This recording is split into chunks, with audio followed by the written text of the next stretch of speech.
The man charged with drug possession after the Red River biker gang shooting will not stay locked up until trial. Christopher Garcia was charged with passing cocaine to a woman after shots rang out at a motorcycle rally May 27th.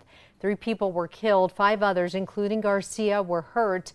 Police say the shooting stemmed from a dispute between 2 gangs, the Banditos and the Water Dogs, over a wedding photo that showed Water Dog members with Mongols, a rival gang of the Banditos. Prosecutors today argued Garcia should remain locked up until custody, saying he wore attire that indicates he's a sergeant at arms for the Banditos, a high-ranking position often seen as an enforcer in outlaw biker gangs. They also brought in an FBI agent who called the Red River shooting premeditated on the Banditos' part. He expects more violence could be on the horizon. If you're specifically referring to the Water Dogs and the Banditos, this is not over, and I believe that the Banditos will retaliate.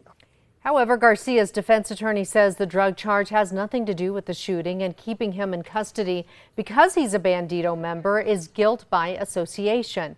Judge Emilio Chavez also asked the agent whether keeping Garcia locked up would actually deter future violence between the gangs.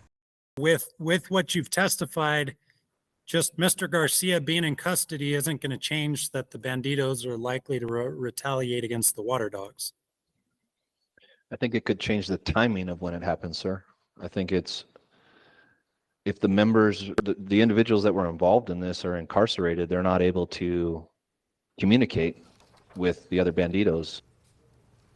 Judge Chavez ultimately sided with the defense and granted Garcia be released, but he opened the door for the state to refile the pretrial detention motion if investigators find evidence pointing to Garcia being involved in any potential retaliation. Jacob Castillo, who is charged with murder, is scheduled to appear in court for a pretrial detention hearing next Tuesday. Another of the wounded, Matthew Jackson, is set to have his pretrial detention hearing tomorrow for allegedly taking a gun into a bar.